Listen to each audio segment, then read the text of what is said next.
Louvado seja nosso Senhor Jesus Cristo. Nós vamos dar continuidade à nossa reflexão sobre o Concílio Vaticano II, sobre a liturgia, o documento Sacrosanctum Concilium, nosso 12º encontro. Vamos trabalhar o capítulo 41 a 46. Estamos no quarto bloco, o incremento da vida litúrgica na diocese e na paróquia. Há toda uma tentativa de centralizar a unidade na diocese, na pessoa do bispo, cuja responsabilidade litúrgica ele tem por primeiro, e que essa realidade se mantenha, essa unidade litúrgica, juntamente com o bispo. Nós vemos que muitas vezes nas nossas celebrações litúrgicas, nós vemos muito modismos, às vezes até diferenciando da forma como se celebra, se deveria celebrar a liturgia. É como se o padre ele fosse o próprio concílio ecumênico que determinaria as normas para a sua liturgia. E ele deve ter consciência de que ele faz parte de uma realidade, de uma unidade, e pelo menos que a liturgia seja integrada dentro desta unidade litúrgica. Então, o incremento da vida litúrgica na diocese e na paróquia.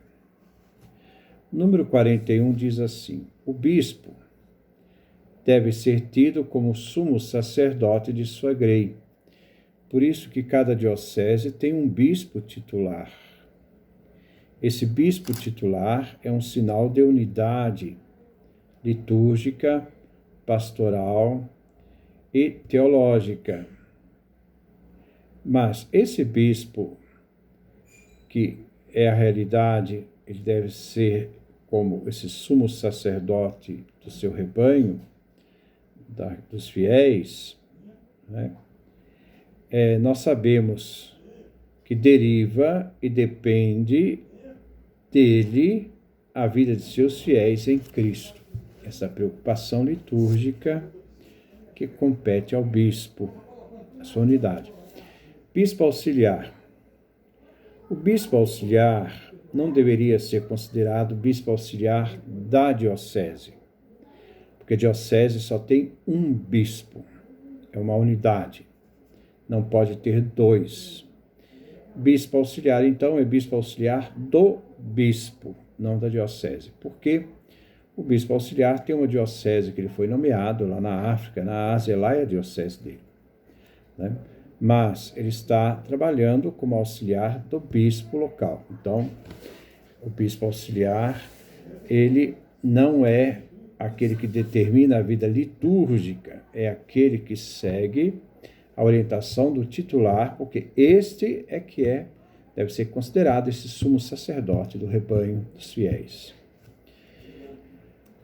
Por isso, faça mister que todos, particularmente na catedral, que é a igreja do bispo, a igreja mãe de cada diocese, deem a máxima importância à vida litúrgica da diocese em redor do bispo. Se manter essas estruturas litúrgicas em redor do bispo. Por mais que o padre, às vezes, queira criar uma novidade, ele não pode criar essa novidade porque as normas litúrgicas, elas são específicas. Não é verdade do padre que deve vigorar, mas a realidade que compõe a igreja, inclusive na sua parte celebrativa e litúrgica. Persuadidos de que a principal manifestação da igreja se realiza na plena e ativa participação de todo o povo santo de Deus, nas mesmas celebrações litúrgicas, sobretudo na mesma Eucaristia, esta unidade eucarística em torno do bispo, da diocese, né, da comunidade dos fiéis, numa única oração, Então, essa unidade. Isso aqui nós já vimos na leitura que nós fizemos a carta de Santo Inácio aos Magnésios, né? E ele continua dizendo, sobretudo na mesma Eucaristia, numa única oração junto a um só altar, a unidade litúrgica, esse altar presidido pelo bispo, cercado de seu presbitério e ministros. Então, esta unidade é fundamental, a unidade litúrgica nas dioceses. A vida litúrgica na paróquia. Se era uma vida litúrgica da preocupação do bispo na diocese, a paróquia tem uma função de unidade com a diocese. Número 42. Como nem sempre e em todos os lugares o bispo, em sua igreja, pode estar pessoalmente à frente do rebanho todo, deve necessariamente organizar comunidades de fiéis. Entre elas sobressaem as paróquias, confiadas a um pastor local, que as governe, fazendo as vezes do bispo, pois de algum modo eles representam a igreja visível estabelecida por toda a terra. Então, sempre manter nas paróquias, as paróquias, como o bispo não pode estar em todo lugar, então a diocese é dividida em paróquias, as paróquias também podem ser divididas em suas comunidades, mas manter sempre uma unidade com o bispo, sempre uma unidade com a pastoral, com a paróquia, né? E assim, as paróquias, os padres, os presbíteros colocados nas paróquias, representam a igreja visível estabelecida por toda a terra. Por isso, a vida litúrgica da paróquia e sua relação para com o bispo deve ser favorecida na mente e na praxe dos fiéis e do clero. Então, se tem essa consciência de que uma paróquia é uma realidade criada para manter a realidade da comunhão dos fiéis na forma litúrgica celebrativa, mas também sempre manter o sinal de visibilidade com a unidade, que no caso ali é a diocese, na pessoa do seu bispo. Então, ter essa consciência de que uma paróquia não está isolada, uma paróquia faz parte da diocese. Haja esforço para que floresça o espírito da comunidade paroquial, mormente na celebração comunitária da missa dominical. É fundamental essa, né? É claro que a Eucaristia se deve celebrar todo santo dia. Não existe folga para quem celebra, não. Todo santo dia deve ser celebrada a Eucaristia. E esta realidade mantém a importância da liturgia eucarística como sinal de unidade visível da Igreja. Promoção da ação pastoral litúrgica. A preocupação de fomentar e reformar a Sagrada Liturgia é tida com razão como sinal dos desígnios providenciais de Deus sobre nossa época, como a passagem do Espírito Santo em sua Igreja. Marcou-lhe com características próprias da vida e até mesmo imprimiu uma nota em todo modo de sentir e agir religioso deste nosso tempo.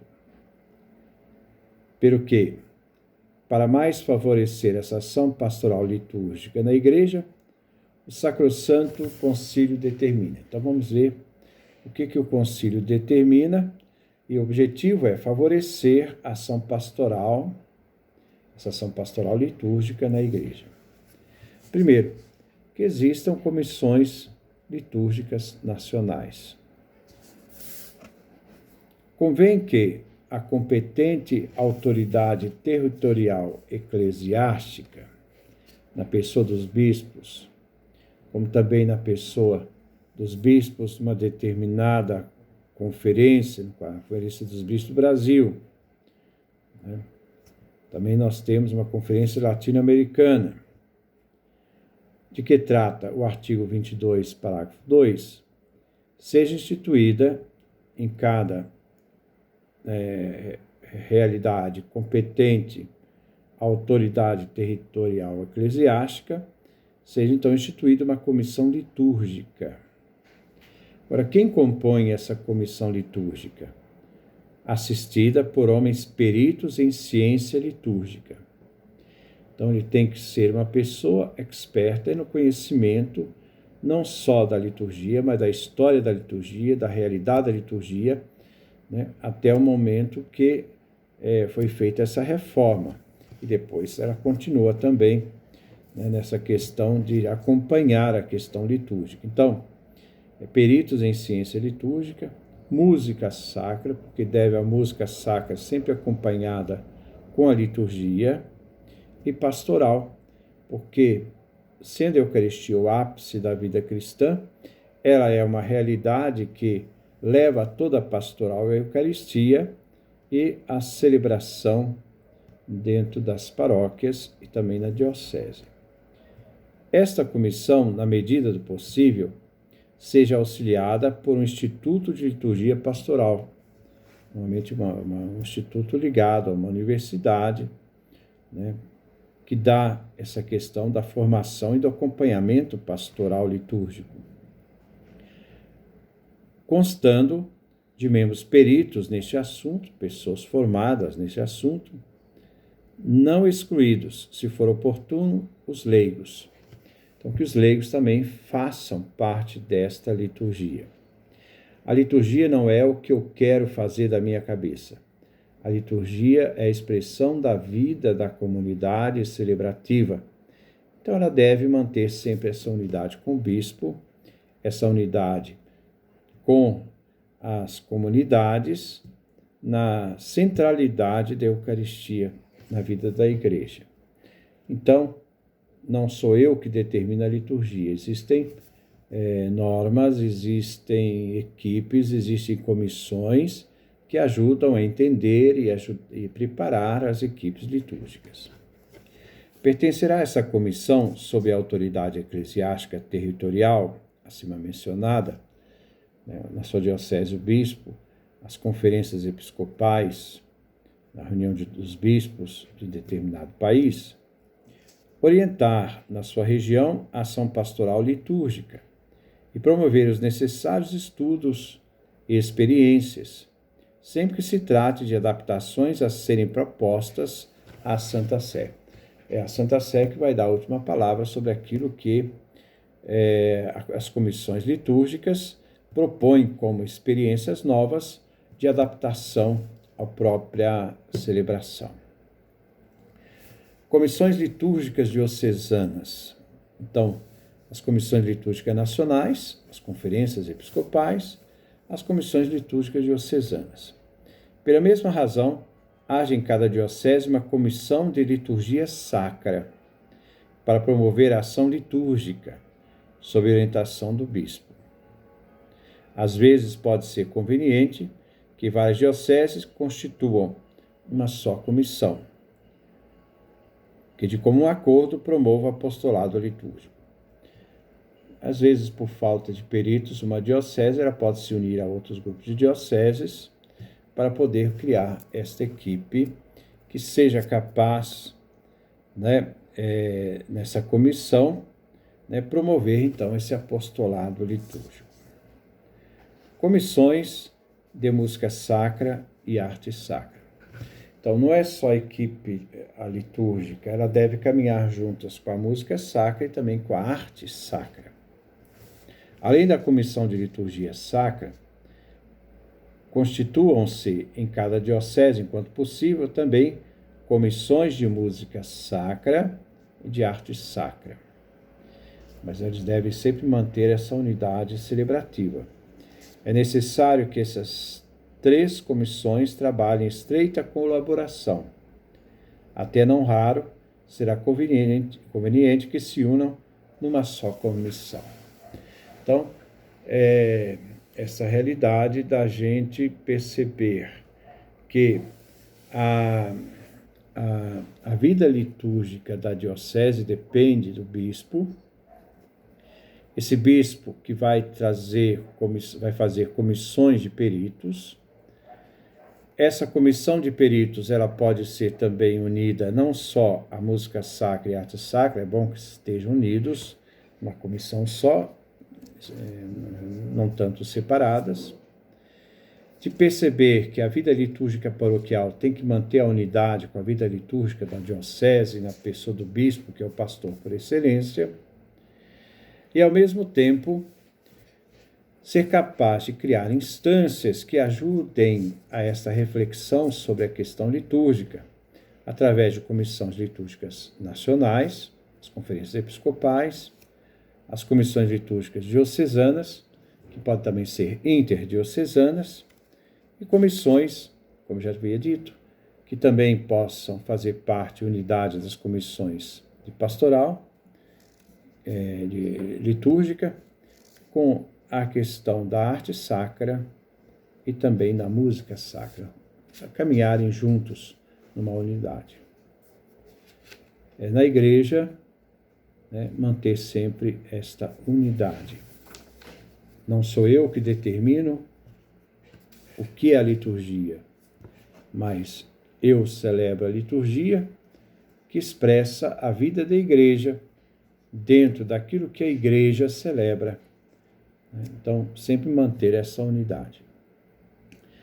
Que Deus nos dê a sua graça, a sua bênção, a sua face resplandeça sobre nós.